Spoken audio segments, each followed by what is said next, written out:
વિસ્તારમાં અનેક ગેરકાયદેસર પ્રવૃત્તિઓ થતી હોવાની ફરિયાદ મળતા મોટું સર્ચ ઓપરેશન હાથ ધરાયું। મળતી માહિતી મુજબ નળ સરોવરમાં બોટના ફિક્સ ચાર્જથી વધુ રૂપિયાની વસૂલાત તેમજ બોટ માલિકો પ્રવાસીઓનો પીછો કરી હેરાન કરતા હોવાની અનેક ફરિયાદ મળી હતી। સાથે સરકારી જમીનમાં ગેરકાયદેસર મત્સ્ય ઉદ્યોગ ચાલતો હોવાની ફરિયાદો મળી, જેના આધારે અમદાવાદ ગ્રામ્ય પોલીસ, કલેક્ટર વિભાગ, મત્સ્ય ઉદ્યોગ વિભાગ અને વન વિભાગે સર્ચ ઓપરેશન હાથ ધર્યું। તો તંત્રએ સંયુક્ત રીતે સ્થળ પર જઈને ગેરકાયદેસર દબાણ થયેલી 37 તલાવડી દૂર કરી। મહત્વનું છે કે પ્રવાસીઓને કોઈ અગવડતા ન પડે તે માટે આ કાર્યવાહી હાથ ધરાઈ।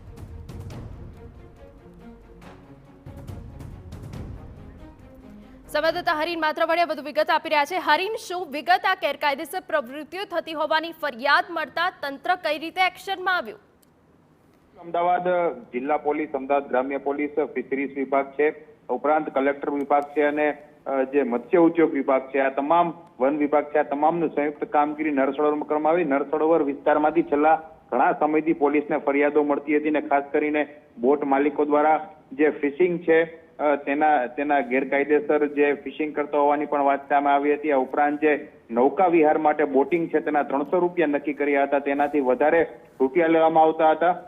આ ઉપરાંત બોટ માલિકોના જે માણસો છે તેના દ્વારા જે ટુરિસ્ટ ત્યાં આવતા હોય છે તેની પાછળ દોડી તેને હેરાન કરવામાં આવતા હોય છે। આ તમામ જે ફરિયાદો મળી હતી તેના આધારે પોલીસે અલગ અલગ ટીમો બનાવી હતી ને છેલ્લા જે એક અઠવાડિયે એટલે 20 તારીખથી સંયુક્ત ઓપરેશન હાથ ધરવામાં આવ્યું હતું અલગ અલગ ગામો અને ખાસ કરીને જે પોલીસ અને રેવન્યુ વિભાગને પણ ફરિયાદ મળી હતી કે વેકરિયા અને જે કાયલા ગામ છે ત્યાં સરકારી જમીનોમાં ગેરકાયદેસર મત્સ્ય ઉદ્યોગ થઈ રહ્યો છે।